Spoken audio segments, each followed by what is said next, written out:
نو تبا د او چکرو د طواف نیت کې اغه نیت داده اللهم انی اريد طواف بيتك الحرام 7 أشواط لله تعالى فيسره لي وتقبله مني إنك أنت السميع العليم. یا الله ترجمه دار ازي پښتو کې ودا سوي یا الله زستا د بیت الله شریف د چکرو د او چکرو د طواف نیت کوم خاص ستا د رضا د پاره ته دا ماته آسان کا او زمانه قبول کا بشک ته اوریدون کې او عالم ذاتی ته قبلون کې یا اوریدون کې او عالمي دغه نیت بو کې د دې نیت نه بعد بیت الله شریف کې حجر اسود ته بالکل مخامخ ولاړ به په دغه ځکه نو ته به حجر اسود ته استلام وکي استلام لاس بوله نوړي خولې به نه لا ځکه چې ته په حالت د احرام کې نن سبا په حجر اسود باندې په مقام ابراهیم باندې په بیت الله شریف باندې ټول باندې اتر چولی کستا اتر پلاس باندې ولګي دو ستا لاس خوشبوئی شونو پتا باندې بیا دم لازمیږي نو ته بول لاس نور ډایرکټ به استلام کې د استلام طریقه به داسي وي چې دا دواړه لاسونه به داسې تر غوګونو پورې نارنو چت کی لکه چې مونږ د پاره څنګه نیت تړي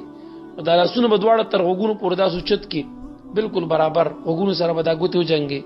او بیا به د لاسونو مخامخ سیده داسې یو سیده به داسې یو مخامخ به سینې برابر داسې نیغ به یو سید دواړه لاسونه ورته مخامخ به بیت الله شریف کې حجر اسود ته بدل لاسونه داسې ونیسي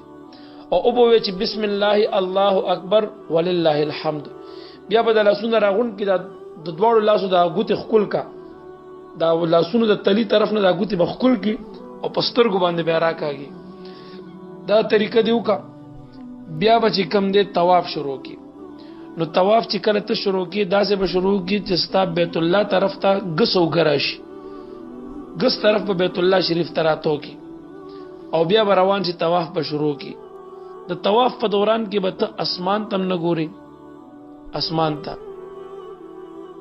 او بیت الله شریف طرف ته هم نه ګوري غوړه دادا چې یا لاندې ګوره عاجزي پیدا کسر لاندې ځوړند کا پاجزه سره او یا مخامخ ګوره بیت الله شریف تم مګورا او بر اسمان تم مګورا تب طواف شروع کی سیده بروانی دی طواف دوران کی تلاوت بنه کی د قران تلاوت به پکې نه کی بلکې خبره ده چې دعاګانې کوا ک پښتو کې ک عربی کې چې کوم دعا ته کول شي کوا ذکر کول شي درود شریف ویل شي استغفار پکې ویل شي نور وظایف پکې ویل شي. معزز سامعین و حضراتو د طواف نه بعد موږ کې ان شاء الله په بل اپیسوډ کې به کوم دی په بل حصہ کې به شیر کیږي وما علی الا البلاغ المبین واخر دعوانا ان الحمد لله رب العالمین.